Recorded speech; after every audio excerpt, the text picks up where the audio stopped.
तो previous class की पढ़ाई को सिंक्रनाइज करते हुए आगे बढ़ेंगे। हम लोग अभी पढ़ चुके हैं हाउ टू फाइंड दी और how to analyze the equilibrium position of a body, मतलब to know the different forces acting on a body, their magnitude, their direction and point of application. बस एक दो तो छोटे छोटे क्वेश्चन करेंगे और आगे बढ़ेंगे। We have seen two different methodologies for three concurrent forces acting on a body.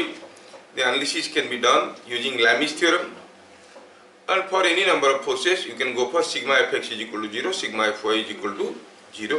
नहीं, चलिए एक छोटा सा क्वेश्चन लेके शुरू करते हैं करना और देखते हैं कि हम लोग कैसे करते हैं। अब पसंद आपका है, मैं कुछ स्पेसिफिकेशन नहीं दूंगा। मैं कहूँगा कि अगर यहाँ पर कोई एक पेंडुलम है जो ऐसे कहीं से झूल रहा है, सर ऐसा तो नहीं झूलेगा, वो तो सीधा झूलेगा। हाँ, वो ऐसे इसलिए झूल रहा है कि क्योंकि यहाँ से कोई इसको ऐसे पकड़ के खींच के रखा है।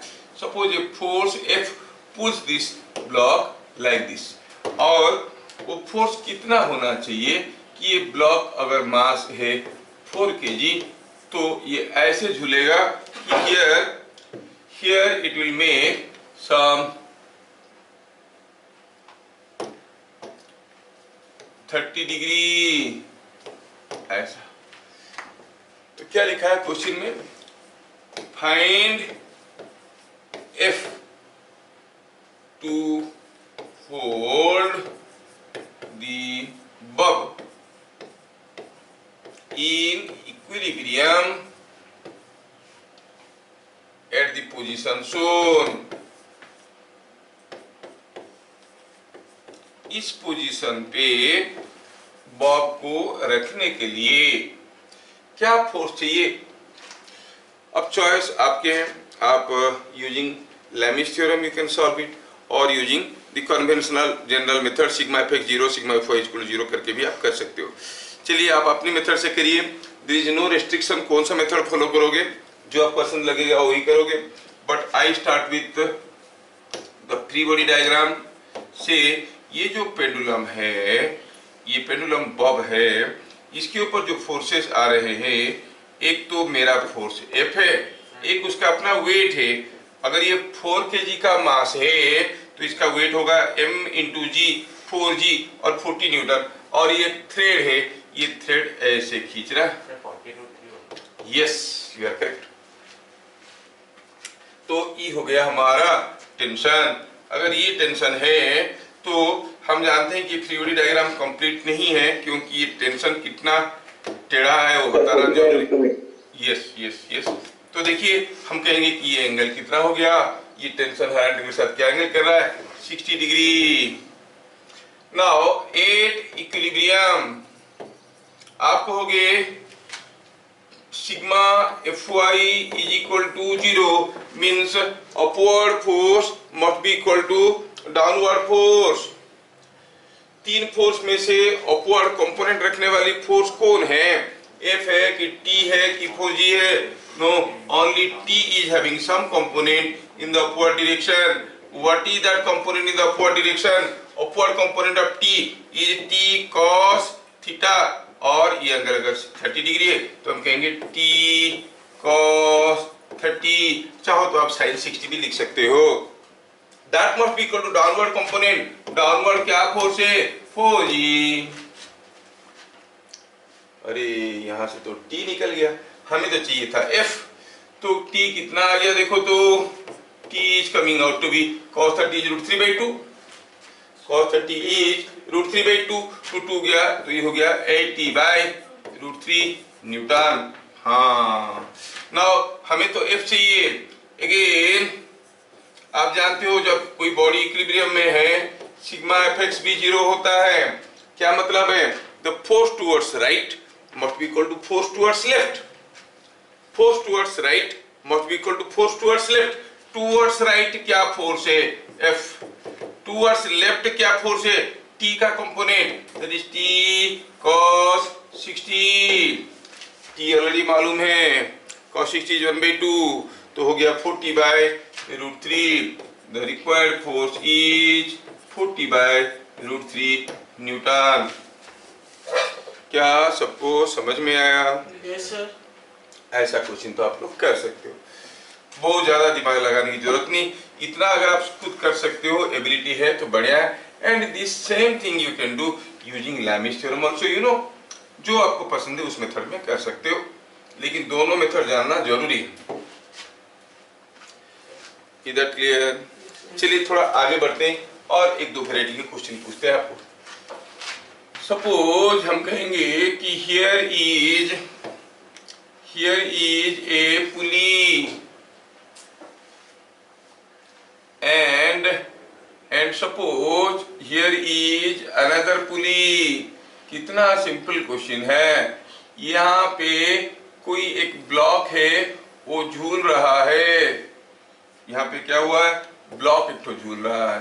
अच्छा थोड़ा ब्लॉक बढ़िया देखे, ये ब्लॉक है, ये झूल रहा है, ये है वो ब्लॉक, वो यहाँ पे झूल रहा है, ठीक है। और यहाँ पे और एक ब्लॉक झूल रहा है, this is a second block. मान लो कि ये A है और ये 5 kg है और ये दोनों यहाँ से बंधे हुए हैं और सिस्टम रेस्ट में है। ऐसा भी तो हो सकता है, नहीं ये सिस्टम अभी रेस्ट में है। पूछा है find the value of 5 kg, find the mass of A for which the system will remain in equilibrium. Find, ये जो A है उसको थोड़ा मैं ऐसे लिख देता हूँ, इसको थोड़ा मैं ऐसे कर लेता हूँ, ये A लिखो, इसको ऐसे करता हूँ, फाइंड M। क्वेश्चन क्या दिया है, फाइंड M फॉर इक्विलिब्रियम।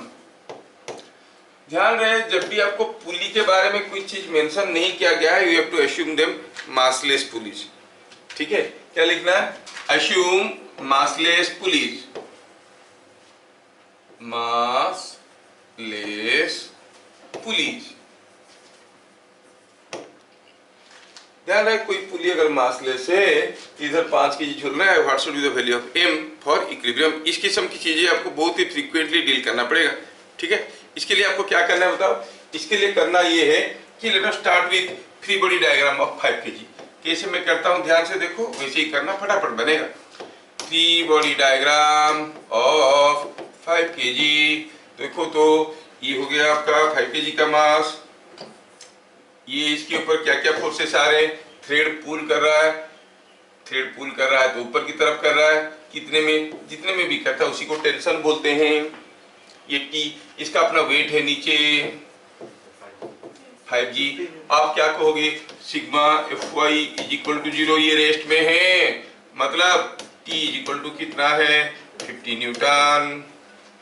क्या यहाँ तक की चीजें समझ में आया, कुछ नहीं रखा है, बहुत सिंपल है। Now go for free body diagram of से M का फ्री बॉडी डायग्राम करेंगे तो थोड़ा ध्यान से देखो, ये है पुली, पुली के साथ लगा है M और फोर्सेस कैसे, इधर को एक थ्रेड है, इधर को एक थ्रेड है। आप जानते हो कि थ्रेड में हर जगह बराबर टेंशन होता है, tension is same at every point on A thread. यहाँ पे अगर T है, क्या मैं आपको नहीं बताया हूँ कि फॉर ए कंटिन्यूअस थ्रेड मासिक passing over smooth supports the tension is same at every point. ये T है, ये इधर के लिए mg है कि नहीं। Now at equilibrium for free body diagram को देखिए तो आप क्या कहोगे, sigma Fy is equal to 0, मतलब 2T must be equal to mg। T का वैल्यू कितना है, निकल चुका है 50 newton, so 2 into 50 is equal to mg। G का वैल्यू 10 है, तो इससे क्या पता चला, m is equal to 10 kg, mass is 10 kg। क्या सबको समझ में आ रहा है? यस, कितना सिंपल है, आप इसको कर सकते हो। तो क्या इस किस्म की क्वेश्चंस आप लोग कर सकते हो। मैं थोड़ा क्वेश्चन में अभी बदलाव लाता हूं and I give you the same question again. Find M for equilibrium, ऐसे करके दिया है। और देखो मैं क्वेश्चन में बदलाव लाता हूं कैसे। Suppose here is a block, ठीक है, और इस ब्लॉक पे हुआ क्या है, इसमें ढेर सारा पुली लगा है। मान लो ये एक पुली है और ये एक पुली है, ऐसा करके लगा है। और हुआ क्या है, क्वेश्चन दिया है ऐसे कि यहाँ पर कोई थ्रेड है which is passing over this police, और मान लो कि यहाँ पर रखा है। It is like this, A thread comes like this, goes like this, comes like this, goes like this, और फिर इधर से होते हुए यहाँ पर कोई एक ब्लॉक ऐसे झूल रहा है। I hope you understand the figure. ये सब ऐसे कनेक्टेड है। पूछा है एम का वैल्यू क्या होगा बताओ फॉर इक्विलिब्रियम, और ये क्या दिया है, दिया है कि सपोज ये 8 kg का ब्लॉक है। क्या आपको फिगर समझ में आ रहा है? Figure is understood. Now what should be the value of m for equilibrium, ऐसे पूछा गया। Here is a thread passing over this supports.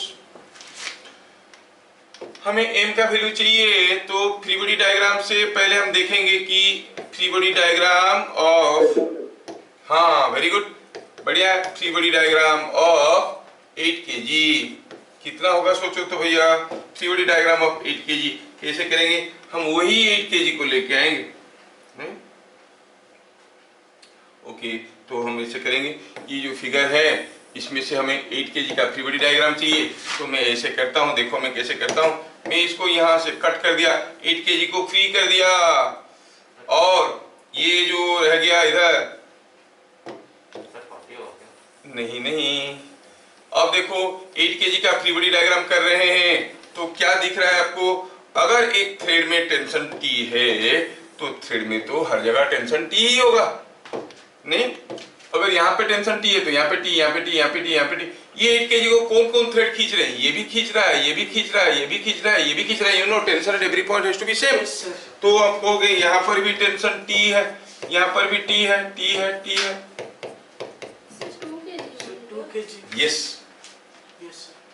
तो यहाँ पर आपको क्या मिला फ्री बॉडी डायग्राम में? फ्री बॉडी डायग्राम में मिला कि इधर 4 तो T ऊपर की तरफ है, एक 8G नीचे की तरफ है, 8G is downwards.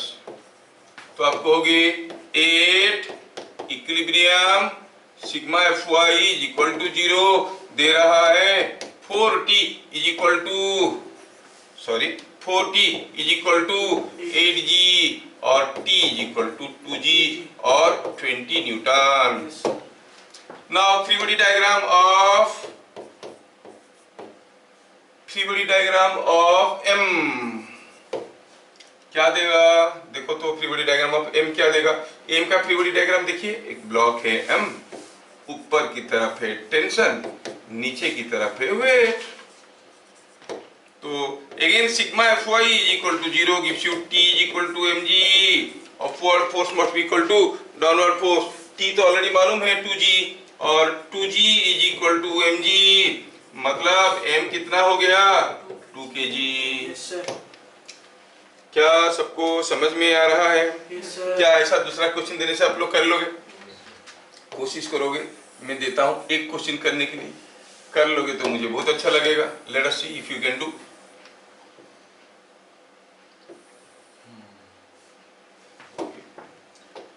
Suppose here is a case like this, here is a pulley, यहाँ पे कोई है पुली, पुली का मास दिया हुआ है। जब तक पुली का मास नहीं दिया हुआ रहता है we consider this to be a massless one।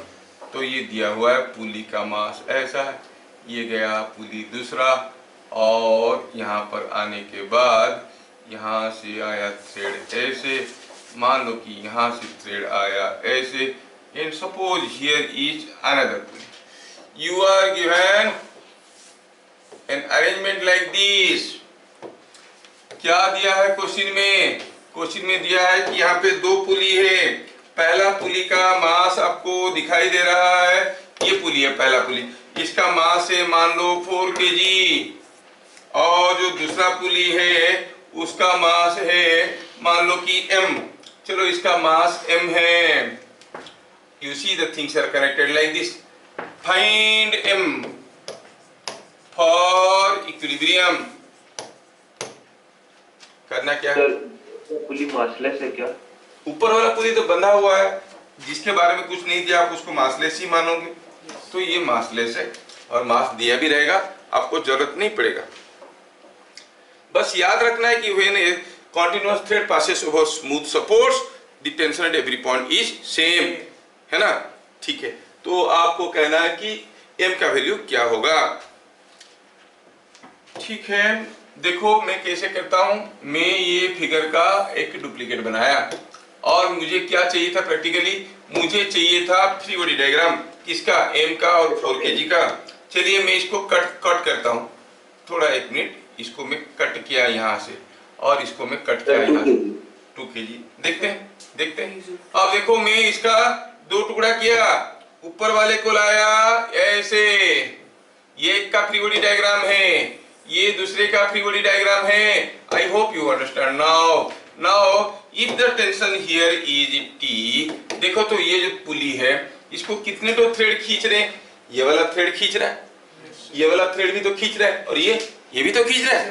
तो there are 3 tensions acting on it in addition to its weight. Weight कितना है, अगर मास 4 है तो ये 4g, और इसके ऊपर नीचे की तरफ है mg, और thread being continuous and the same thread, tensions are same.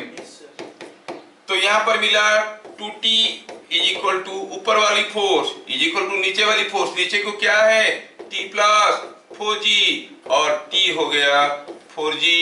और यहाँ पे क्या मिला, ये कहां से मिला, sigma fy is equal to 0, from sigma fy is equal to 0।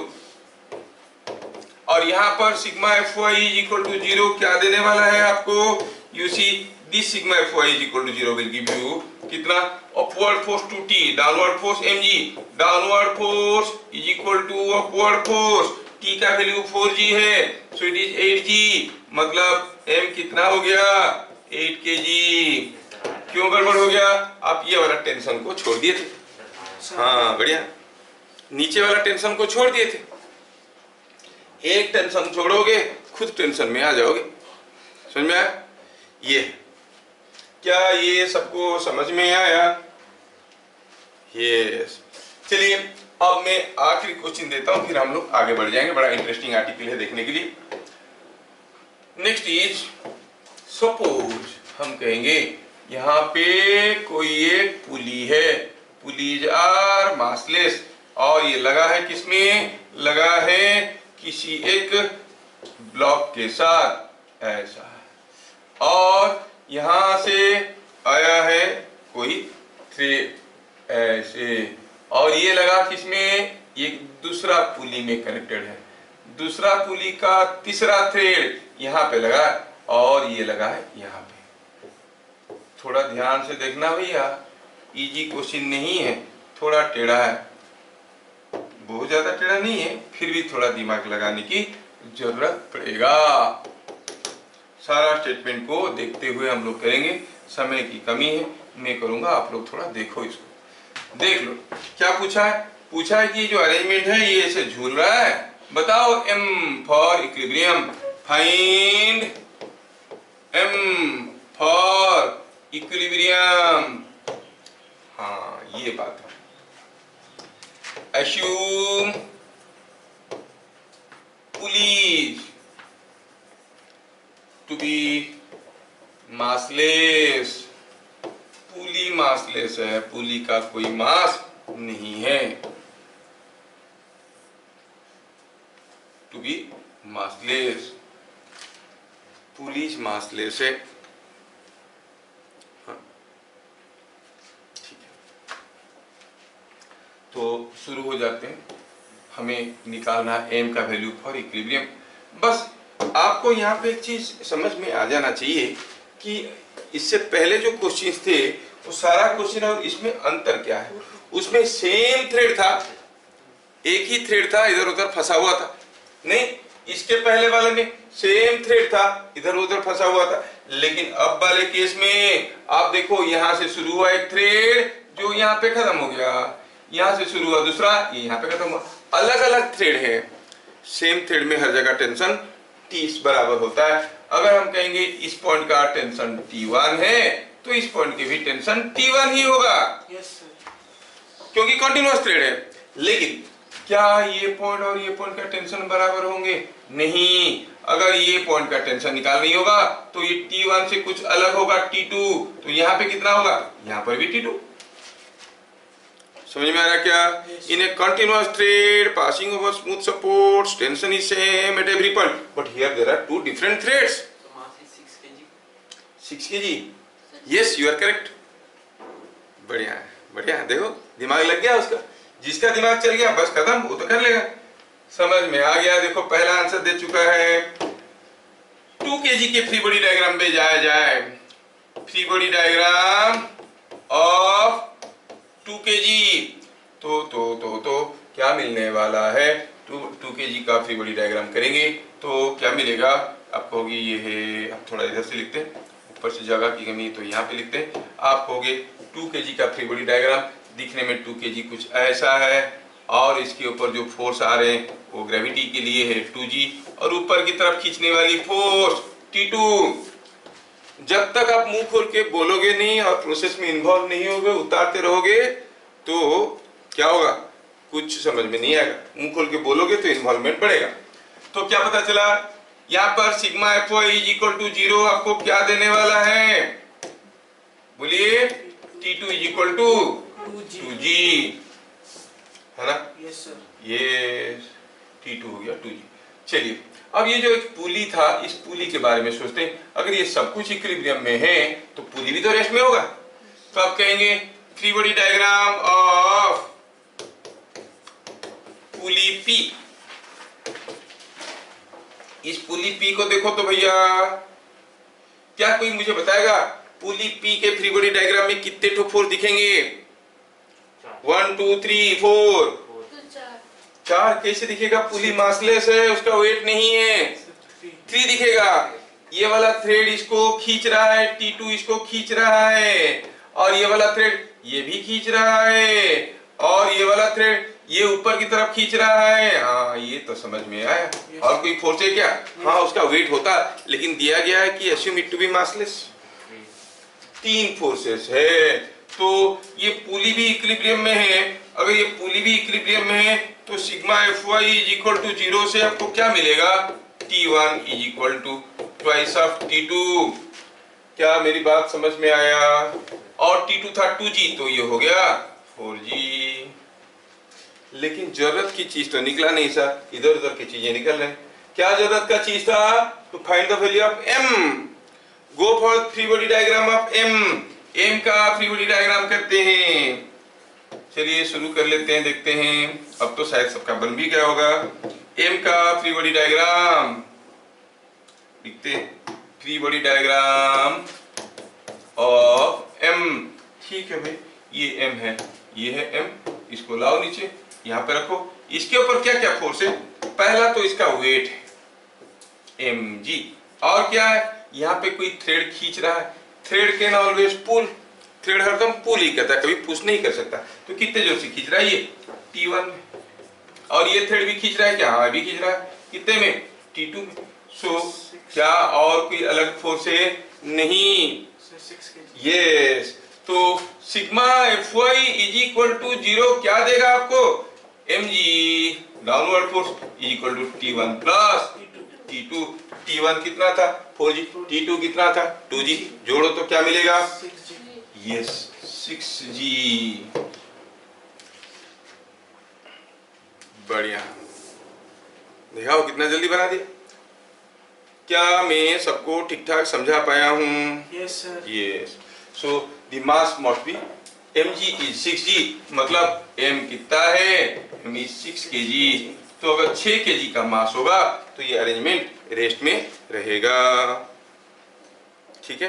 तो ऐसे करके क्वेश्चन आपको झेलना पड़ेगा। अनफॉर्चुनेटली मैं बताऊं कि इस क्वेश्चन ना आपके स्कूल में डायरेक्टली पूछेंगे ही नहीं, लेकिन ये सब जानना आपको 100% जरूरी है। जैसे स्कूल में टेबल्स तो पूछते नहीं है कि आप टेबल भूल जाओ तो चलेगा। आपके दिमाग में चाहे कितना भी दिमाग हो, 2 से 9 तक का टेबल को अगर मिटा देंगे किसी तरह से लेजर ऑपरेशन करके तो गया। क्या कर सकते हो बताओ? 2 से 9 तक का टेबल को मिटा देंगे। You can not do any multiplication. Multiplication नहीं आता है तो जितना जो भी कुछ आप जानते हो सारे कोलैप्स कर जाएगा, है कि नहीं? खाली 2 से 9 तक का जो टेबल्स है वो कहीं अगर दिमाग में रखा है, लेजर डाल के लेजर लाइट इसी जगह को खराब कर देंगे, उड़ा देंगे। क्या होगा हाल सोचो तो, हैं? Everything will collapse. कितने बड़े साइंटिस्ट एग्जैक्टली लाइक दैट। ये चीजें ऐसे है, हर जगह काम में लगेगा लेकिन कहीं सामने नहीं आएगा। समझ में? वेल, आज हम लोग देखने वाले हैं नेक्स्ट इंपोर्टेंट आर्टिकल, जिसको मैं अपनी तरह से नाम देता हूं डायनामिक इक्विलिब्रियम। बुक में आपको इसी नाम पे नहीं मिलेगा। ये आपको जो आर्टिकल है ये आपको न्यूटन्स लॉ चैप्टर में मिलेंगे, न्यूटन सेकेंड लॉ में मिलेंगे। ठीक है, मैं क्यों अभी इसको पढ़ा रहा हूँ? इसलिए पढ़ा रहा हूँ क्योंकि इसको पढ़ने के लिए जो अभी हम पढ़ रहे थे ये ज्यादा कुछ उससे अलग नहीं है, एक जैसा चीज है। जब न्यूटन सेकेंड लॉ पढ़ेंगे इस किस्म की चीजों को पढ़ चुके हैं बोल के छोड़ देंगे, है ना? ठीक है, तो क्या है ये? चलिए हम देखते हैं व्हाट इज इनर्शिया। ध्यान रहे, inertia of a body, inertia of a body directly refers to mass of the body।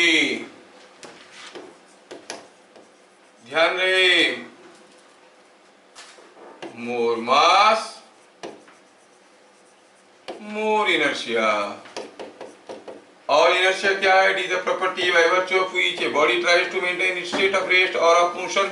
जैसे आप लोग जानते हो कि बचपन में पढ़ेंगे हम लोग भी फास्ट लॉ में। ठीक है, इनर्शिया क्या है? वही प्रॉपर्टी है जिसके चलते वो जो है वही रहना चाहता है। गधा गधा रहने चाहता है, इंटेलिजेंट ग्रो करना चाहता है कि नहीं? इनर्शिया। कोई बॉडी रेस्ट में है तो रेस्ट में रहना चाहता है, मोशन में तो मोशन मेंटेन करना चाहता है, जो है वही रहेंगे। ठीक है, एनीवे वो किसके ऊपर डिपेंड करता है? मास के ऊपर। जैसे मान लो कि आप अकेला अगर किसी साइकिल में बैठ के जा रहे हो और आपको रुकने की जरूरत पड़ा, ब्रेक लगाओगे तो तुरंत रुक जाओगे। मान लो भारी भरकम 3 दोस्त को साइकिल के पीछे बैठाए हो, अब तुरंत ब्रेक मार के रुक सकते हो क्या? उतनी स्पीड में जा रहे हो, ब्रेक मारोगे तो गाड़ी रुकेगा नहीं। जितनी डिस्टेंस में कोई कार रुक सकता है उतनी स्पीड में जाता हुआ कोई ट्रेन उतनी डिस्टेंस में रुक नहीं सकता। मास इज मोर, मूव करते रहने की टेंडेंसी ज्यादा है, जितना ज्यादा मास उतनी ज्यादा इनर्शिया। समझ में आया क्या? जिसका मास नहीं है उसका इनर्शिया नहीं है, उसके लिए न्यूटन्स लॉज एप्लीकेबल नहीं है। खैर, ये हो गया आपका इनर्शिया, मास के ऊपर डिपेंड करता है। तो न्यूटन्स लॉ क्या कहता है? न्यूटन्स लॉ कहता है कि जब तक कोई एक्सटर्नल फोर्स नहीं आएगा, हम लोग बारीकी से उसको भी देखेंगे, जब तक कोई एक्सटर्नल फोर्स नहीं आएगा कोई बॉडी रेस्ट में है तो रेस्ट में रहना पसंद करेगा, चल रहा है तो चलते रहना पसंद करेगा। चीजों को फील करो। मतलब अगर हम कहेंगे यहाँ पे कोई एक ब्लॉक रखा है, चलो प्रैक्टिकली फील करो चीजों को। पहले सपोज ये एक ब्लॉक रखा है, इसी ब्लॉक को ढकेलते हुए आगे लेना है। ठीक है, इस ब्लॉक को ढकेलते हुए आगे लेना है। आप पुश करोगे और इसको ढकेलते हुए ले जाओगे। सोचो, जैसे आप ढकेलने की कोशिश करोगे, पहले ये रेस्ट में था, ये धीरे धीरे चलने लगेगा और कुछ समय के बाद चलते रहेगा। मान लो t=0 में आप उसको पुश करना शुरू किए और t=2 सेकंड के आसपास आप देख रहे हो कि ये आराम से जा रहा है, तो कब आपको ज्यादा दिक्कत हुआ होगा? शुरू में कि t=2 सेकंड में? शुरू में रेस्ट में था, चलाने की कोशिश किए, चल गया तो फिर चलता रहा। जब तक चला नहीं था वो रोके रहने की कोशिश कर रहा था, एक बार चल गया फिर उसको रोकने की कोशिश करोगे तो फिर से फोर्स देना पड़ेगा। समझ में आ रहा है? तो भाई inertia is trying to maintain, तो यही तो ब्लॉक है, तो उसको कोई ऑपोजिशन दे रहा है, वो जैसे आप इसको चलाने की कोशिश कर रहे हो, बाय इट्स इनर्शिया प्रॉपर्टी ये क्या कर रहा है? चलने के लिए तैयार नहीं। सपोज हम कहेंगे कि यहाँ पे कोई एक पत्थर रखा हुआ, ये पत्थर है और ये पत्थर है मान लो सपोज 2 kg का पत्थर है, वेट है उसका 20 न्यूटन। आपके पास कोई एक थ्रेड है जो आराम से 20 न्यूटन फोर्स को संभाल सकता है। मतलब इस थ्रेड से अगर इस थ्रेड से अगर आप ये 20 न्यूटन ब्लॉक को आप झुला देते हो, ये संभाल के रख सकता है। It can tolerate, it can withstand weight of this, ठीक है। अगर यही थ्रेड लगा के उसी पत्थर को धीरे से ऊपर उठाएंगे तो उठेगा, उठेगा नहीं उठेगा, उठेगा। लेकिन सेम पत्थर को सेम थ्रेड लगा के जल्दी उठाने की कोशिश करके देखो क्या हो गया, टूट गया।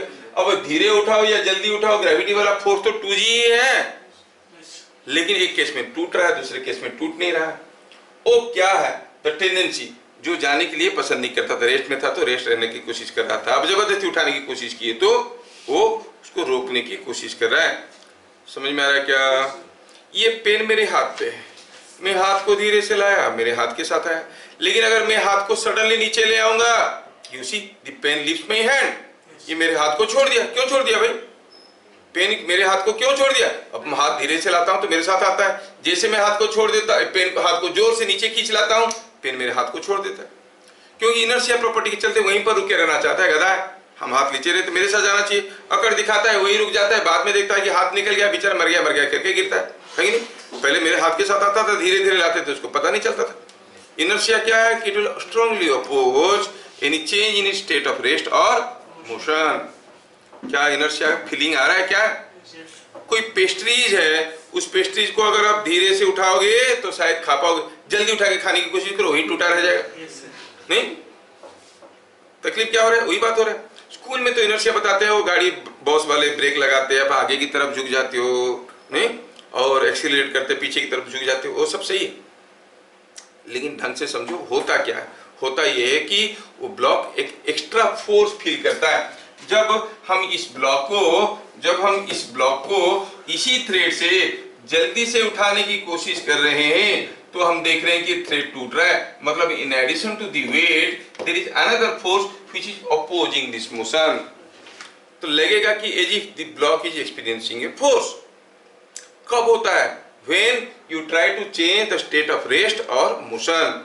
रेस्ट में था, मोशन में लाने की कोशिश करो, या मोशन में था तो मोशन बदलने की कोशिश करो। रेस्ट में था, मोशन में लाने की कोशिश करो। कैसे करोगे भाई? एक्सीलरेटिंग। कोई बॉडी रेस्ट में एक्सीलरेशन करोगे तो वेलोसिटी आ जाएगा। कोई वेलोसिटी में था, मोशन बदलना है, तब भी एक्सीलरेशन चाहिए। तो दोनों स्टेटमेंट को क्लब कर दो। जब भी कोई बॉडी रेस्ट में उसको मोशन में लाना है, या मोशन में है मोशन बदलना है, तो एक तरीके से कहो, जब भी कोई बॉडी एक्सीलरेट करेगा, जब भी कोई बॉडी एक्सीलरेट करेगा, वो अपना पुराना स्टेट को मेंटेन रखने के लिए एक फोर्स एक्सपीरियंस करेगा। मान लो कि मैं एक पेंडुलम को ऐसे पकड़ के जोर से भागूंगा, पकड़ के भागूंगा तो पेंडुलम का थ्रेड सीधा रहेगा क्या? मैं अगर एक्सीलरेट कर रहा हूं तो पेंडुलम का थ्रेड देखोगे पीछे की तरफ रहेगा, जो कि पेंडुलम को सीधा रहना चाहिए। टेढ़ा क्यों रहा?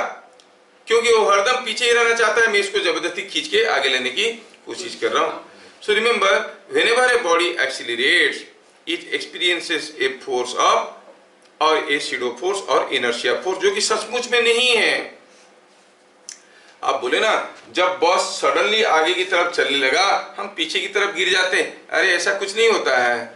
हमारा सर जो है जहां था वहीं रहता है, पांव आगे निकल जाता है, सर गिरा नहीं। अगर हम कहेंगे कि स्पेस में यहां से कोई एक पत्थर ढूंढ रहा था, पत्थर के नीचे हम खड़े थे, नाउ बॉस स्टार्ट्स मूविंग, होगा क्या? मेरा सर वो पत्थर से पीछे नहीं चले जाएगा, होगा क्या? मेरे पांव आगे निकल जाएगा, मुझे लगा कि मैं गिर गया, है कि नहीं?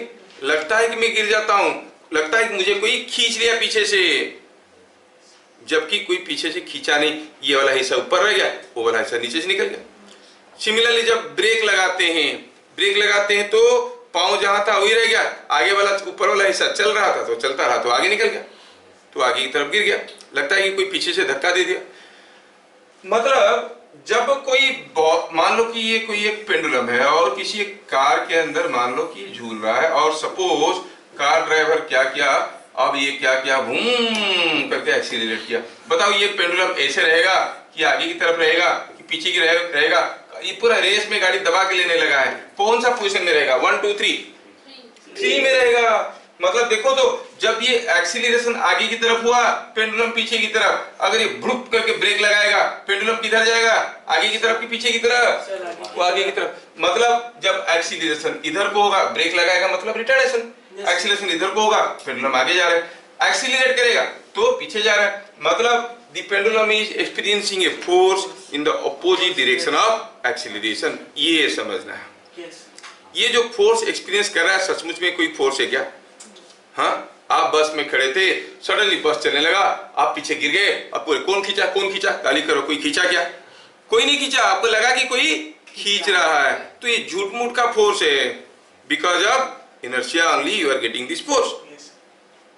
समझ में आ रहा है क्या? यस, ये इनर्शिया के चलते ये फोर्स का फीलिंग आता है, तो ये झूठ मूठ का फोर्स है, तो हम इसको कहेंगे कि ये स्यूडो फोर्स है। स्यूडो मतलब झूठ मूठ का फोर्स है। समझ में आया क्या? तो क्या लिखेंगे? Whenever a body accelerates, by saying accelerates में क्या बोलना चाहता हूं, एक सिंगल वर्ड में इतना बड़ा स्टेटमेंट को मैं रख दिया। क्या है? Whenever a body changes it's state of rest और स्टेट ऑफ मोशन, दोनों ही केस में एक्सीलरेटिंग करेगा तभी तो होगा। तो इसलिए whenever a body accelerates, it experiences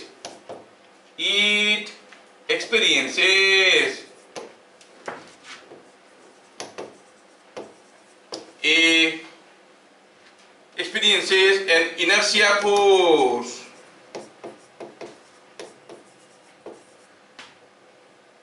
or a pseudo force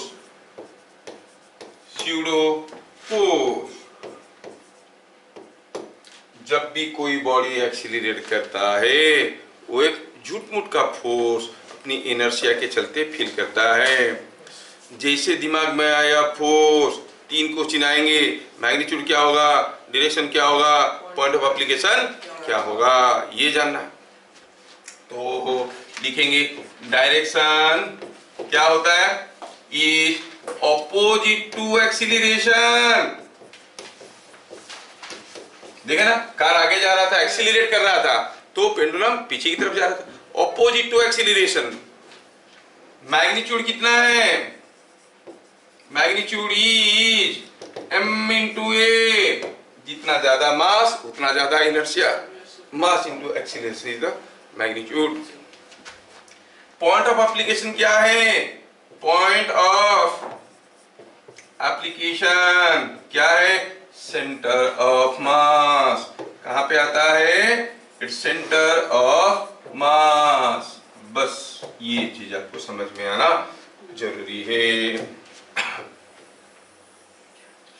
centre of मास में एक्ट करता है इनर्शिया फोर्स, कौन से डायरेक्शन में, ऑपोजिट टू एक्सीलरेशन। ध्यान से देखना, क्या ये 3 चीज याद रहा? Whenever a mass m accelerates at a rate a, it experiences a pseudo force ma in the opposite direction of acceleration. सोचो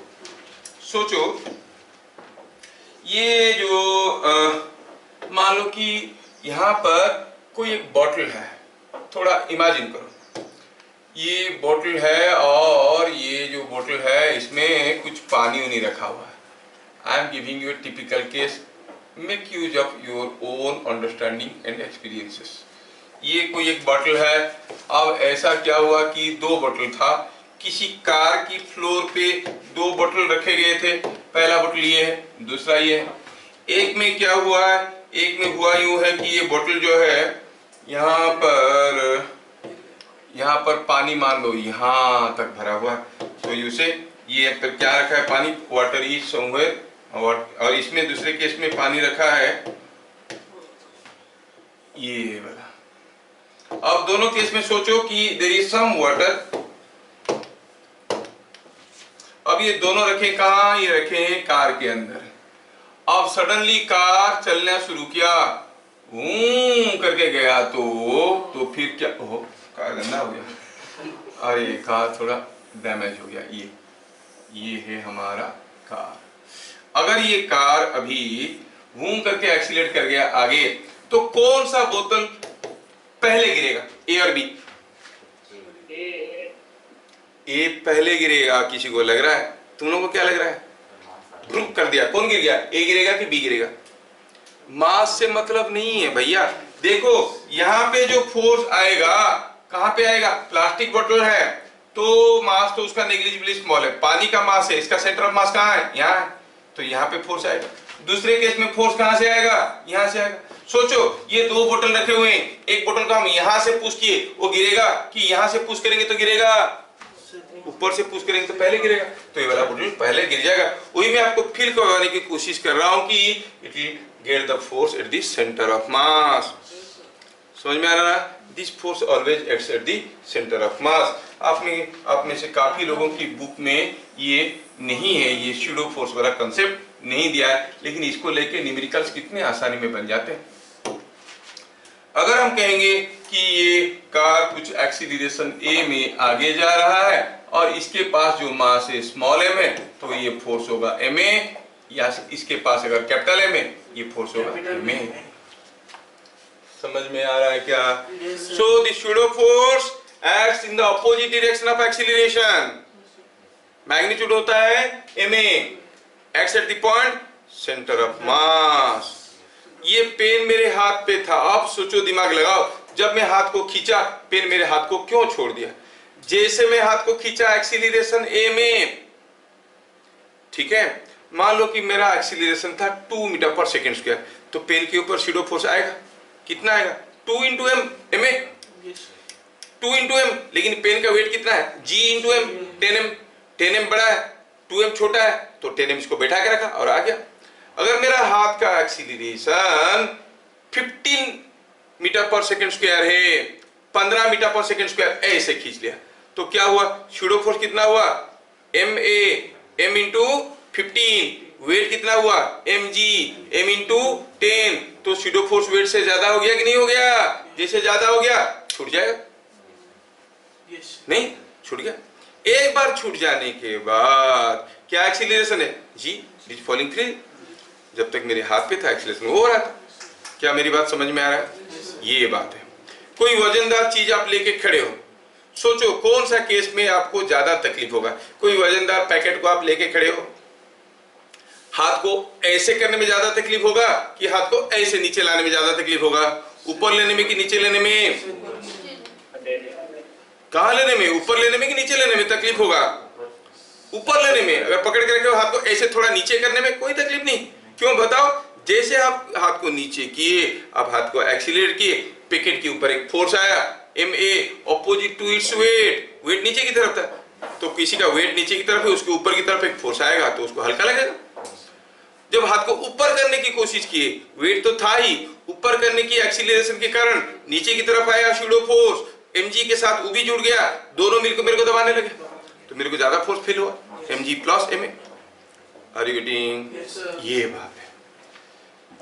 हाँ सर, ये सब तो समझ में आ रहा है, ठीक ठाक है, लेकिन ये जरूरत क्या है? ये झूठ-मूठ का तो बोल रहे हैं, सचमुच का फोर्स तो है नहीं, सचमुच का तो फोर्स है नहीं, इसकी जरूरत क्या है? जरूरत की बात पे आते हैं। जरूरत बड़ा खतरनाक है और यूजफुल है। स्यूडो फोर्स का कंसेप्ट कहीं कभार किस किस बुक में लिखे, कुछ अच्छे बुक्स में तो डिटेल्स में लिखे, लेकिन स्यूडो फोर्स को कैसे यूज करें उसके बारे में हार्डली कोई बुक में, आपका प्लस 2 वाला बुक में तो कुछ लिखा ही नहीं। वो लोग उनको न्यूटन लॉज ऑफ मोशन वाले तकनीक लगा के सॉल्व करते हैं। हम लोग देखेंगे अपना तकनीक से कितना आसानी से ओरली बन जाता है। और ये आर्टिकल इतना इंपॉर्टेंट है कि हर एंट्रांस में हर साल कम से कम 2-3 क्वेश्चन आता है, 2-3, 1 तो 2 नहीं, कम से कम 2 या उससे ज्यादा क्वेश्चन आता है। एक टॉपिक जो कि अगले क्लास खत्म हो जाने वाला है, ठीक है, ऐसा एक टॉपिक में कम से कम 2-3 क्वेश्चन हर एंट्रांस में आता है और जरूरत भी हर जगह पड़ता है। अच्छा चलो, मैं क्या करना चाहता हूं, मैं चाहता हूं कि अभी थोड़ा सा ध्यान से देखो, समझेंगे सब कुछ, लिखेंगे थोड़ा सा। सपोज हम कहेंगे कि हमारा पास एक स्फीयर है जो कि इक्विलिब्रियम में है। क्यों? क्योंकि एक वाल और किसी एक इंक्लाइंड प्लेन के बीच में फंसा हुआ है। अब ये है ऐसा, अगर ये एंगल वगैरह दिया हुआ है, इसका मास मान लो दिया हुआ है और ये थीटा वगैरह दिया हुआ है, हमें तो रिएक्शन फोर्स निकालना आता है क्योंकि ये इक्विलिब्रियम में है कि नहीं? क्योंकि इसका एक्सीलरेशन 0 है। सपोज आई से this entire arrangement is made inside a truck, और वो ट्रक अभी एक्सीलरेट करके जा रहा है। The truck is now accelerating. अब तो इसका एक्सीलरेशन 0 नहीं है, ये मूव कर रहा है। अभी कोई पूछेगा बताओ what is reaction force at A, reaction force at B? Lami's theorem कहता है कि if net force is 0, F1 plus F2 plus F3 equal 0, तब लेमिस थ्योरम लगाओगे। नेट फोर्स 0 हो क्या? ये तो एक्सीलरेट कर रहा है, तकलीफ है। और सिग्मा Fx 0 सिग्मा Fy 0 जो हम तब करते हैं जब नेट फोर्स 0 है। नेट फोर्स 0 होता तो ये एक्सीलरेट करता क्या? नहीं। बड़ा तकलीफ हो गया। अब ये रिएक्शन फोर्सेस कैसे निकालेंगे? ध्यान से देखो। अब ए में कितना फोर्स है मालूम नहीं है, बी में कितना फोर्स है वो भी मालूम नहीं, सिर्फ वेट मालूम है। और हमें ए का फोर्स बी का फोर्स पता करना है। और हमें एक चीज मालूम है कि ए में कितना फोर्स मालूम नहीं, बी में कितना फोर्स मालूम नहीं, लेकिन नेट फोर्स मालूम है। What is the net force on this block? बोलोगे अरे 5 kg जा रहा है ए एक्सीलरेशन में, तो नेट फोर्स होता है ए में। कोई बॉडी के ऊपर 4 ठो फोर्स आ रहे हैं, 2 kg का मास है। आप देखिए कि वो 3 मीटर पर सेकंड स्क्वायर में चलने लगा, वो सारा फोर्सेस का रिजल्टेंट कितना था? 2 × 3 है कि नहीं? Net force must be equal to mass into acceleration. क्या मेरी बात समझ में आ रहा है? अब ए में क्या फोर्स आ रहा है, बी में फोर्स क्या आ रहा है हमें मालूम नहीं है, लेकिन ए का फोर्स, बी का फोर्स, वेट, ये सारे का रिजल्टेंट कितना है? 5 × a। मैं 5 क्यों लिखूं? जनरलाइज करके लिख रहे हैं तो लेट अस राइट m। मान लो कि इसके ऊपर नेट फोर्स अभी क्या है? ma। और कौन से डायरेक्शन में? जिधर को एक्सीलरेशन है, मतलब इसके ऊपर नेट फोर्स ma है इस डायरेक्शन में। क्या मेरी बात समझ में आया? अभी हमें पता चल गया कि इसके ऊपर नेट फोर्स ma है इधर को। मैं अगर अपनी मर्जी से यहाँ पे कोई एक फोर्स बनाता हूँ ऐसे और इसका नाम देता हूँ ma। अब बताओ नेट फोर्स क्या है? ये जो 3 फोर्स थे उनका रिजल्टेंट ma था, इधर को मेरा वाला ma के साथ जोड़ोगे, नेट फोर्स क्या हो गया? 0। लेकिन ये क्या है? स्यूडो फोर्स है, ऑपोजिट टू एक्सीलरेशन। मतलब जब कोई बॉडी एक्सीलरेटेड मोशन में है, अगर उसकी फ्री बॉडी डायग्राम में सारा फोर्सेस के साथ साथ हम स्यूडो फोर्स को दिखा देंगे, फिर स्यूडो फोर्स को जोड़ के कह सकते हैं सारा मिलके 0 है, नेट फोर्स 0 है, ऐसे बोल सकते हैं। अदरवाइज स्यूडो फोर्स को निकाल देंगे, बाकी 3 का रिजल्टेंट 0 नहीं है, स्यूडो फोर्स को जोड़ के बाकी सबका मिलके रिजल्टेंट बनेगा 0। क्या मेरी बात समझ में आ रहा है? Yes, sir. ये बात है। तो अगर फ्री बॉडी डायग्राम में कोई बॉडी एक्सीलरेटेड मोशन में है और उसके कॉन्टैक्ट फोर्सेस वगैरह निकालना है तो आपको करना क्या है? जैसे फ्री बॉडी डायग्राम करते थे वो करो, लेकिन फ्री बॉडी डायग्राम में स्यूडो फोर्स को भी दिखा दो, इनर्शिया फोर्स को भी दिखा दो, है ना? एक बार इनर्शिया फोर्स दिखा दी, अब आप सारा कंडीशंस ऑफ इक्विलिब्रियम अप्लाई कर सकते हो। Sigma Fx 0, sigma Fy 0, Lami's theorem, सब कुछ आप लगा सकते हो। समझ में आ गया? यस। लॉजिक समझ में आ गया आपको? यूजिंग दिस लॉजिक आप कहोगे ये हम लोग क्या देखे थे? पहला पॉइंट देखे कि whenever a body accelerate it experiences an inertia force और a pseudo force। डायरेक्शन होता है opposite to acceleration, मैग्नीट्यूड होता है ma, पॉइंट ऑफ एप्लीकेशन होता है centre of mass. Point number 3 में क्या लिखेंगे? For a body in accelerated motion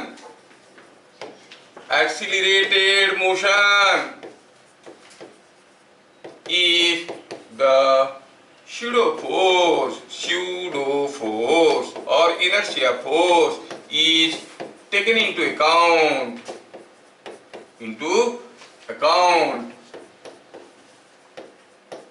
in free body diagram,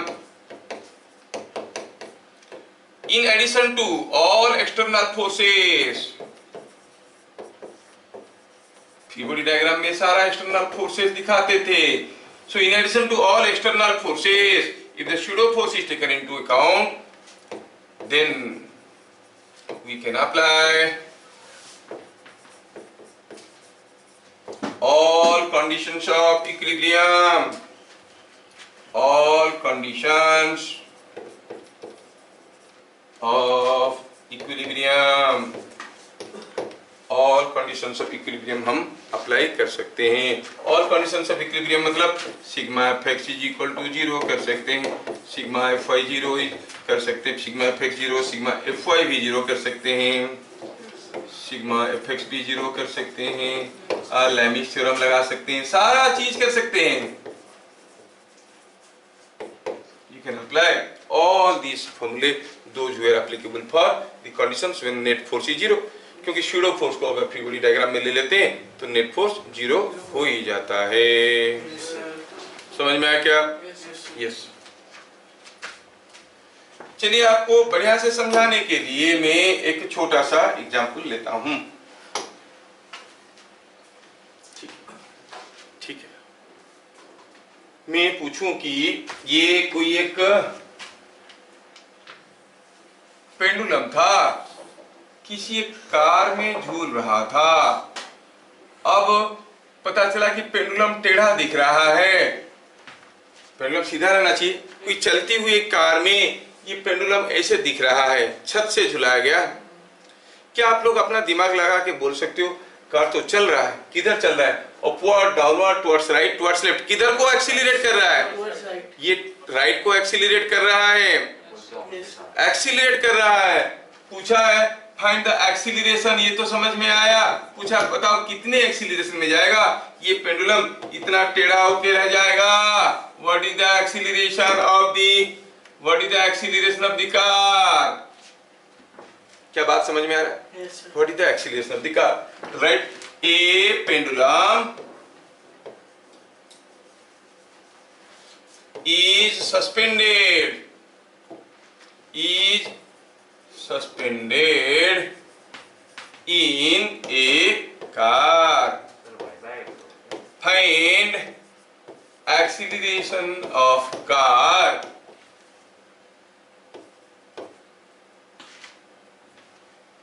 if the thread makes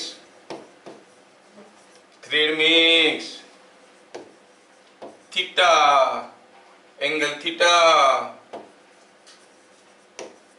with vertical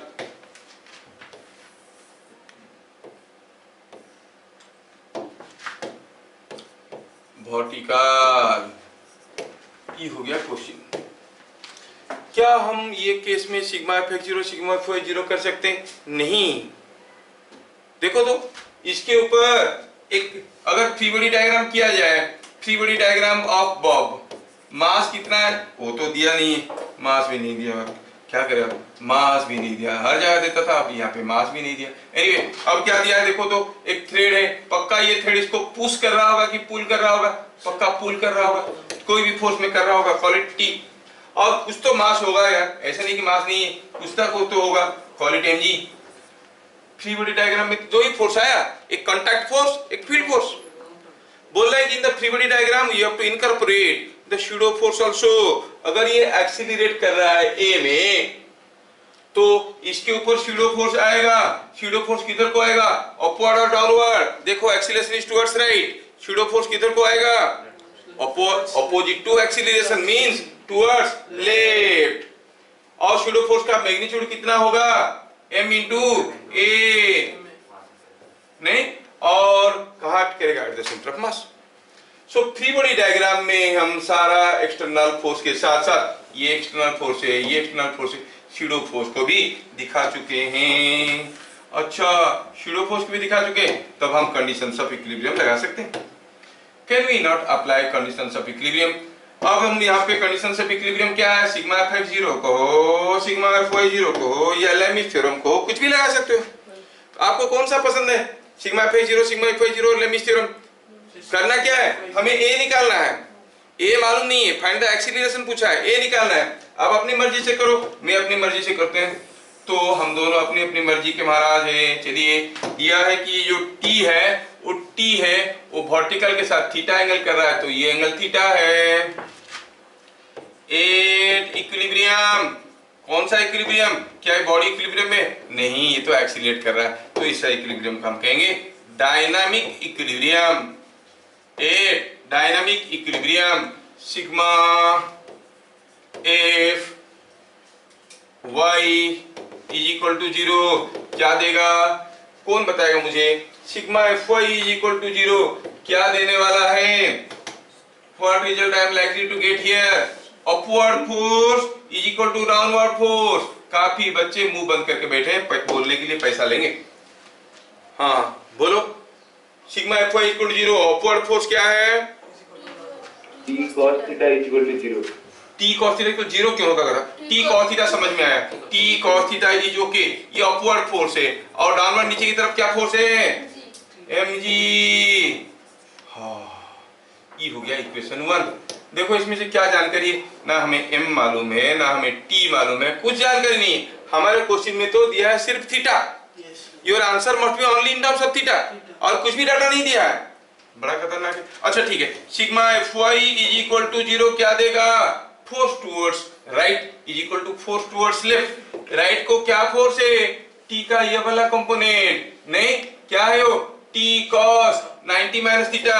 शायद आपको समझ में आ रहा होगा, t sin theta that is equal to ma।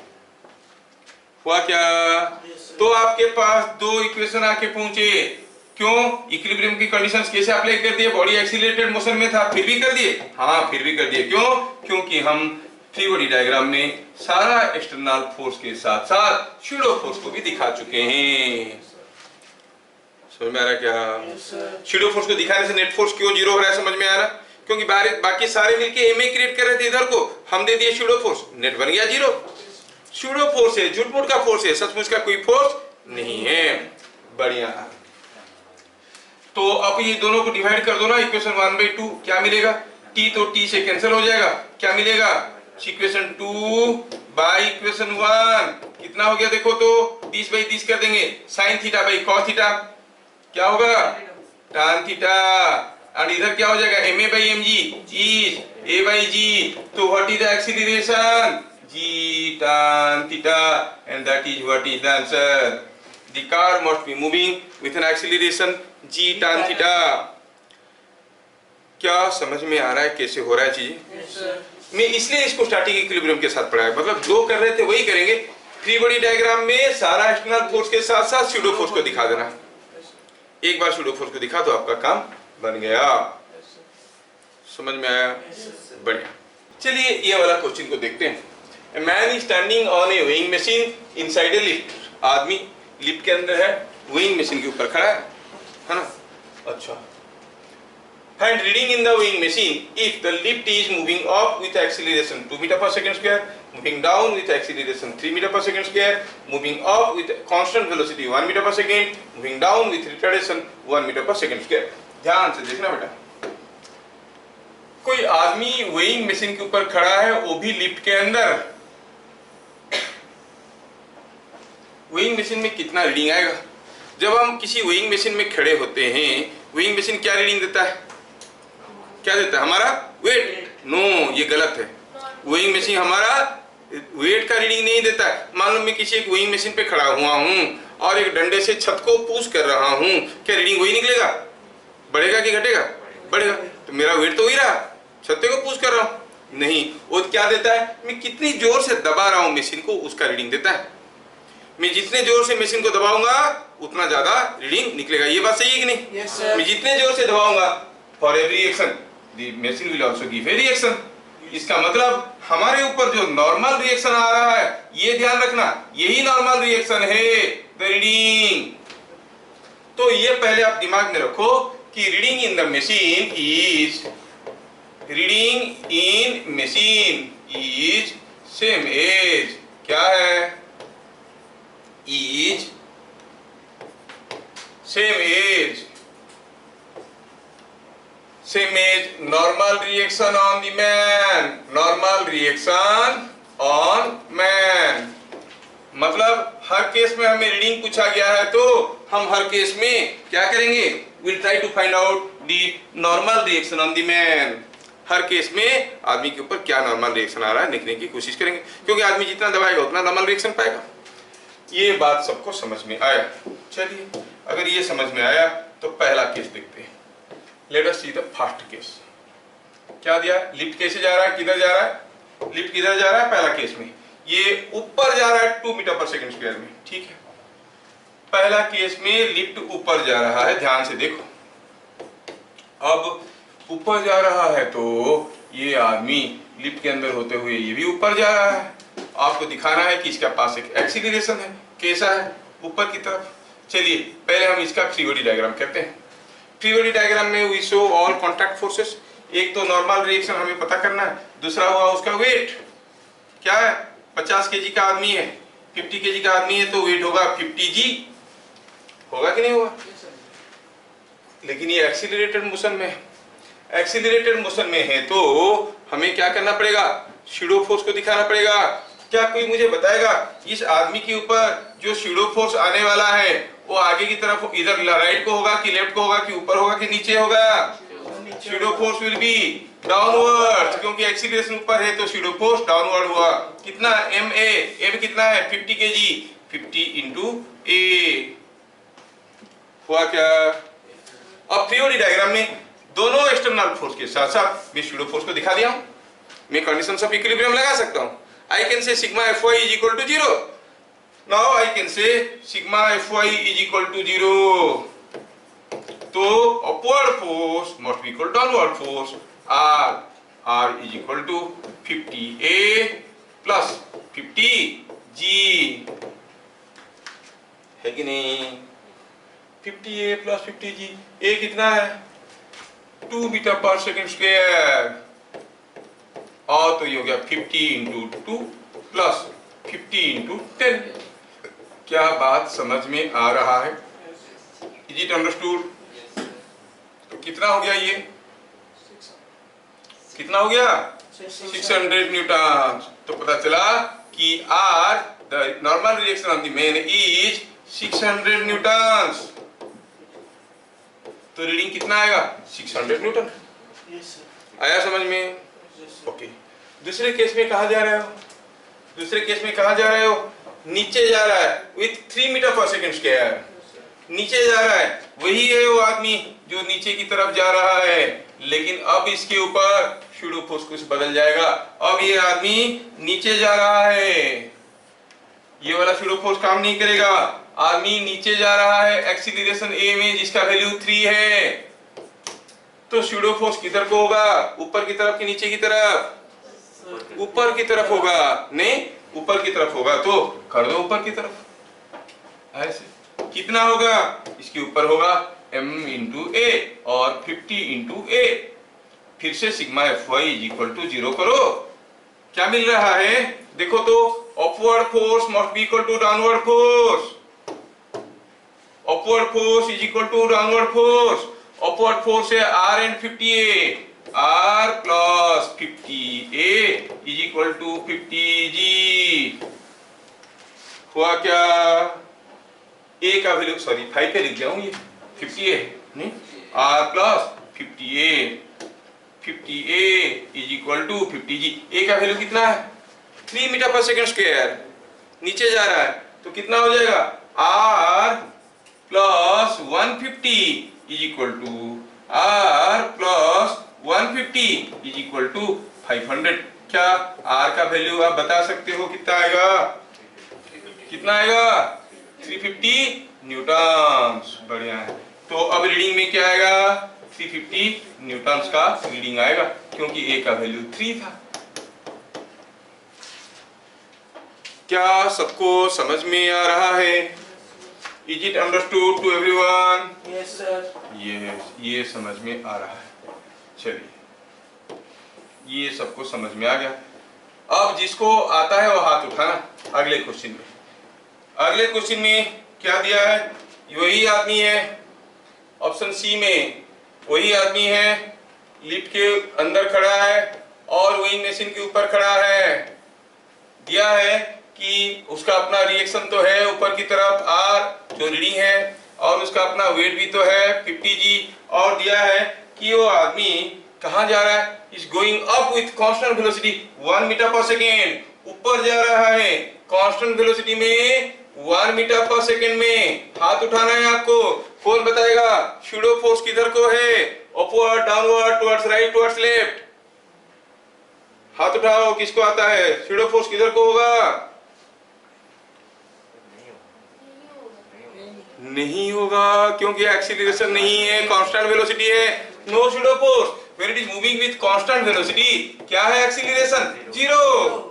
तो sigma Fy is equal to 0 क्या देगा? Reading will be 500 newton. क्या समझ में आ रहा है? Reading will be 500 newton. समझ में आया?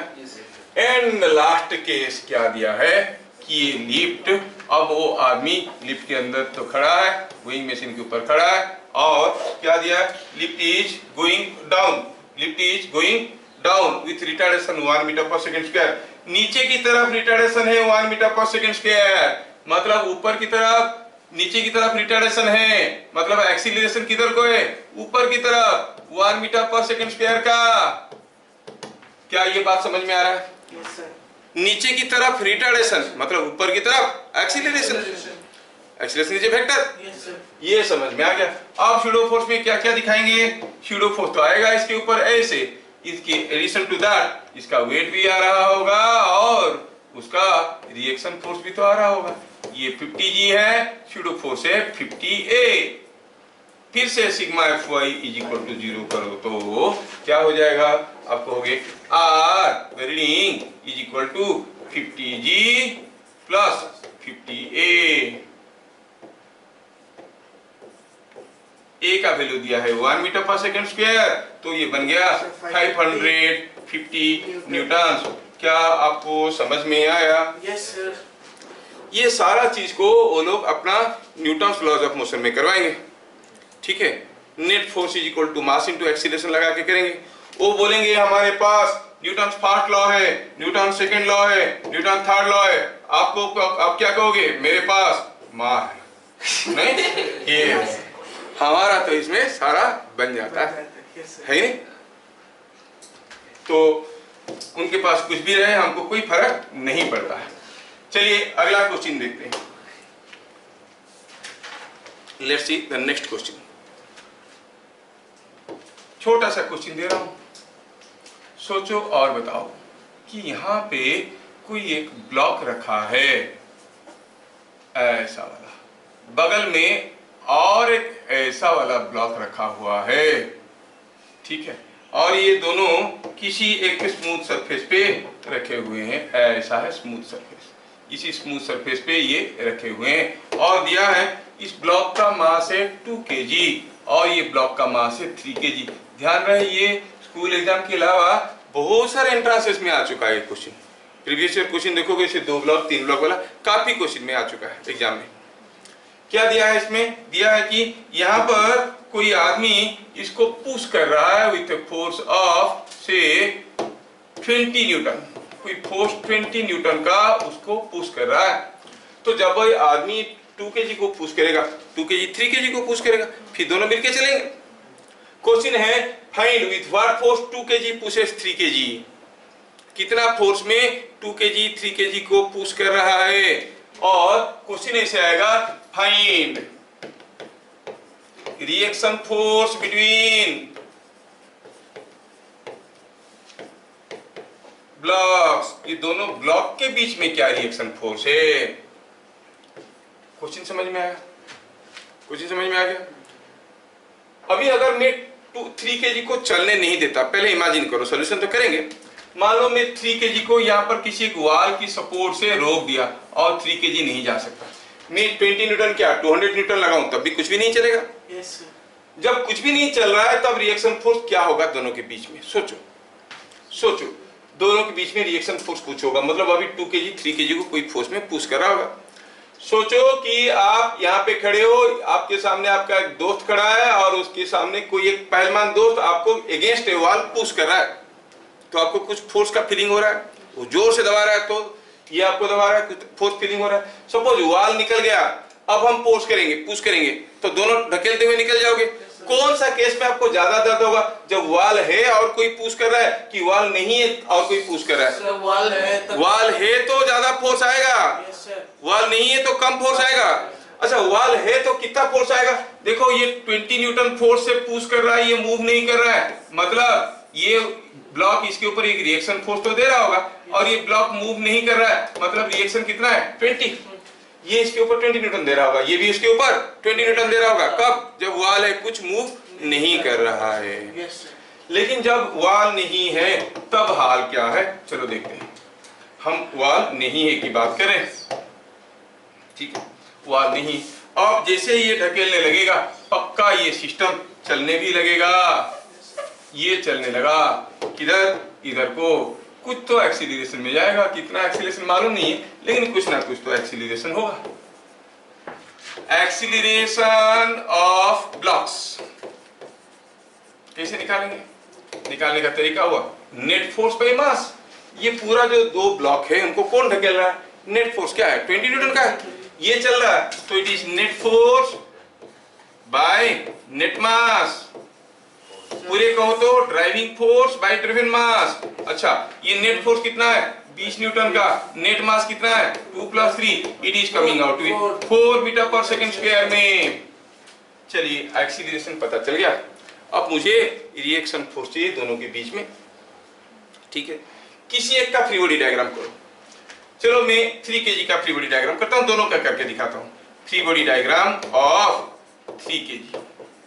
3 kg का फ्री बॉडी डायग्राम करेंगे तो 3 kg के ऊपर कितने टू फोर्स आ रहा है? एक वेट तो आ रहा होगा, एक नीचे से फोर्स आ रहा होगा, और ये 2 kg इसके ऊपर एक फोर्स दे रहा होगा। 2 kg 3 kg को फोर्स दे रहा होगा। पुशिंग फोर्स और पुलिंग फोर्स? Pushing force. वही तो पता करना है कितना फोर्स में पुश कर रहा है। समझ में आ रहा है कि नहीं आ रहा है? और क्या इसके चलते ये 3 kg अभी मूव कर रहा है कुछ एक्सीलरेशन में, कितने में? 4 मीटर पर सेकंड स्क्वायर। तो क्या 3 kg के ऊपर स्यूडो फोर्स आएगा?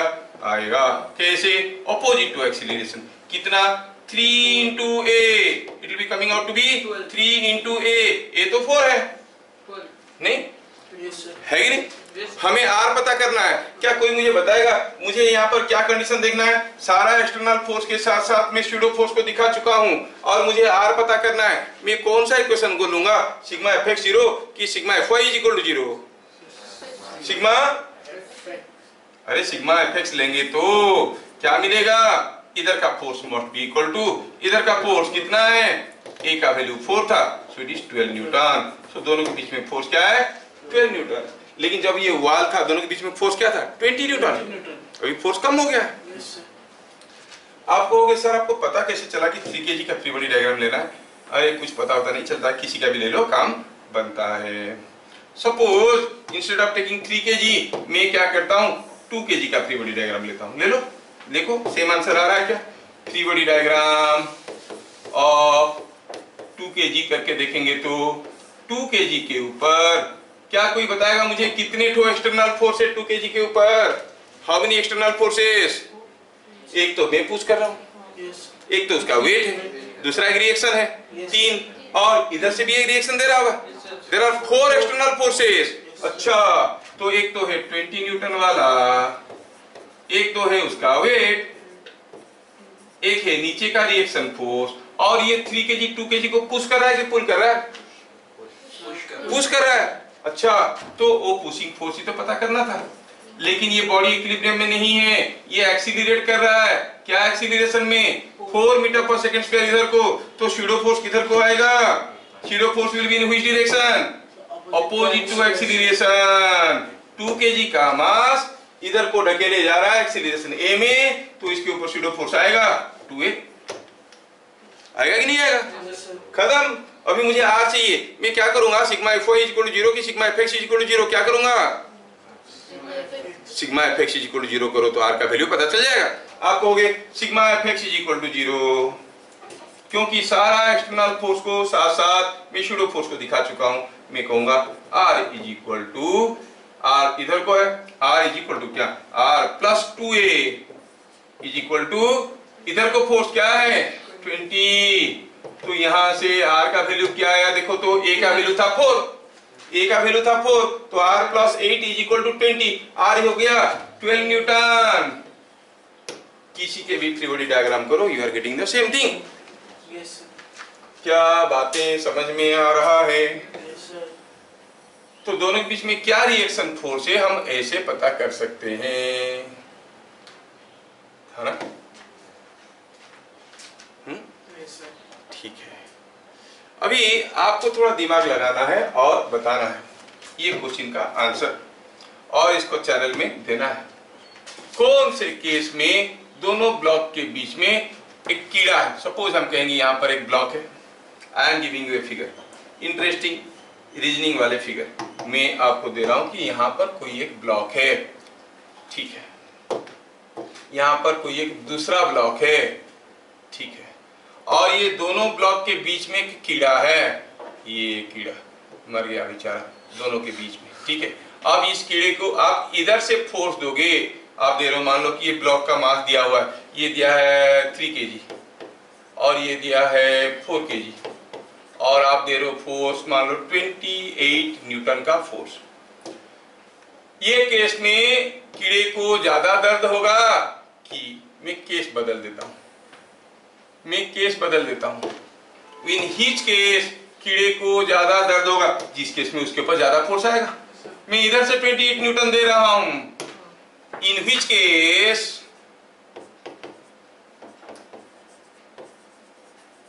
Force between blocks is more. कीड़ा का कोई मास नहीं है, मतलब जिस केस में 2-3 kg अगर जोर से दबाएगा तो ज्यादा दर्द होगा, 4 kg अगर जोर से दबाएगा तो ज्यादा दर्द होगा। कौन सा केस में कीड़े को ज्यादा दर्द होगा? क्या मेरी बात समझ में आ रहा है? Could you follow the question? अब before you go for the solution को बाद में जाना। आप सोचो, ये कोई एक पहलवान लड़का है, आप दुबले पतले बेचारे इसके बगल में खड़े हो, जब इधर से कोई पुश करेगा तो दोनों के बीच में ज्यादा फोर्स होगा या फिर आपको ज्यादा तकलीफ होगा कि केस बदल देते हैं। ये है कोई सेम केस देता हूं, अब मैं केस बदल दिया। पहले फील करो तो फिजिक्स बनता है यार, फिजिक्स तो खाली फॉर्मूले पे नहीं चलता। अब अगर ये आदमी को कोई ढकेलेगा तो कौन सा केस में आपको ज्यादा दर्द होगा? छोटू को दबाते हुए बड़े को भगाना है, बड़े को दबा रहे तो छोटा भाग रहा है, कौन सा केस में छोटू को कम दर्द होगा? फर्स्ट केस में कि सेकंड केस में? इमेजिन करो, फर्स्ट केस में ज्यादा दर्द होगा कि सेकंड में ज्यादा दर्द होगा? सेकंड में ज्यादा होगा। आप लोगों को क्या लग रहा है, कौन सा केस में ज्यादा दर्द होगा, फर्स्ट केस में कि सेकंड केस में? फर्स्ट केस में लग रहा है। तो आप में क्लास में, अपनी क्लास में इस साइज का एक लड़का ढूंढो, इस साइज का एक लड़का ढूंढो, तीसरे को बोलोगे ढकेले, फिर देखो कौन सा केस में ज्यादा दर्द हो रहा है। नहीं, फील करना बहुत जरूरी है। यही है क्वेश्चन 3 kg 4 kg का। चलो मैं इसको थोड़ा कीड़े को भगा देता हूँ, बड़ा कंफ्यूजन कर रहा है बीच में बेचारा। चलो, कौन सा केस में दोनों ब्लॉक के बीच में रिएक्शन फोर्स ज्यादा है, ये पूछा गया है। कौन सा केस में दोनों ब्लॉक के बीच में रिएक्शन फोर्स ज्यादा है, ऐसे पूछा गया है। चलिए देखते हैं, ये हुआ एक केस। क्या करना है, दोनों ही केस में आप रिएक्शन फोर्स निकालो। अगर आपको फील नहीं आ रहा है तो तब तो बड़ा गड़बड़ है, फील होना जरूरी है। फील नहीं कर पा रहे तो निकाल के देखो। फर्स्ट केस में दोनों के बीच में रिएक्शन फोर्स ज्यादा होगा कि सेकंड केस में रिएक्शन फोर्स ज्यादा होगा? चलिए देखते हैं, सॉल्यूशन बनाते हैं। एक केस का मैं बनाता हूं, ये केस 1 है। एक्सीलरेशन ऑफ द सिस्टम होता है net force by mass. Net force कितना है? 28 न्यूटन का। मास है 3 + 4, तो कितना हो गया फोर्स? एक्सीलरेशन कितना हुआ? 4 मीटर/सेकंड²। बढ़िया। 4 kg का फ्री बॉडी डायग्राम लेंगे तो ये 4 kg है, और ये इधर जा रहा है एक्सीलरेशन ए में, वेट वगैरह तो है, चलो ठीक है। और ये 3 kg 4 kg के ऊपर एक फोर्स दे रहा होगा, वो फोर्स पता करना है। और 4 kg के ऊपर एक स्यूडो फोर्स आ रहा होगा जो कि एक्सीलरेशन के अपोजिट है, 4a। समझ में आया क्या? सर पहला केस में 12 न्यूटन, दूसरा केस में 16 न्यूटन। पहला केस में 12 न्यूटन, दूसरे केस में 16। पहला केस में 12 न्यूटन, नो, पहला केस में 16 न्यूटन, पहला केस में 60 न्यूटन आएगा। देखो अब सिग्मा Fx = 0 क्या देगा? R = 4a। a हो गया 4, तो हो गया ना 16 न्यूटन। तो दोनों के बीच में रिएक्शन फोर्स क्या है? 16 न्यूटन। अब दूसरी केस की केस आप निकालो, 12 न्यूटन। यस, देखो सर उल्टा बोल दिया। उल्टा बोलते हैं, उल्टे लोग उल्टा बोलते हैं, ठीक है। तो ये कोई उल्टा बोल दिया, गलती से मिस्टेक हो गया। नहीं, चलो दूसरे केस में, केस 2 में एक्सीलरेशन कितना है? सेम 28/3 + 4। कितना हो गया ये? 4 मीटर/सेकंड²। किसका फ्री बॉडी डायग्राम करना चाहोगे? 3 kg 4 kg जिसका भी कर सकते हो। 3 kg का ले लेते हैं। 3 kg का फ्री बॉडी डायग्राम, छोटे मास 3 kg, उसका फ्री बॉडी डायग्राम। ये किधर को जा रहा है? एक्सीलरेशन लेफ्ट को जा रहा है। अब एक्सीलरेशन ऐसा है, चलिए दिखाते हैं। एक्सटर्नल फोर्सेस, 3 kg को 4 kg ढकेल रहा है। कोई फोर्स में वही पता करना है। 4 kg 3 kg को ढकेल रहा है। 3 kg का अपना वेट भी है और ग्राउंड का रिएक्शन भी है और शैडो फोर्स भी तो है। शैडो फोर्स कितना है? 3 into A, opposite to acceleration, ऐसा है 3A। Now sigma fx is equal to 0 आपको क्या दे रहा है? R is equal to 3A। ये कितना था? 4 मीटर पर सेकंड स्क्वायर। तो R कितना हो गया? 12 न्यूटन पर सेकंड। क्या मेरी बात समझ में आ रहा है? ठीक है, बढ़िया है। मैं आपको एक सेट ऑफ क्वेश्चंस दूंगा before the next class. You try them all, right the questions in your copy. बन गया तो अच्छी बात है, हम लोग क्लास में करेंगे। नहीं तो इसकी फिगर के साथ क्वेश्चन बनाने में समय लगता है, ज़्यादा क्वेश्चन करना मुश्किल होगा। मैं ढेर सारा क्वेश्चन लिख के आपको सप्लाई करने वाला हूँ। प्लीज ट्राई दोज क्वेश्चंस, फिर हम लोग क्लास में सारा क्वेश्चन को करेंगे। ठीक है, फिर मिलेंगे अगले क्लास। तब तक के लिए जय हिंद। जय हिंद सर। Yeah.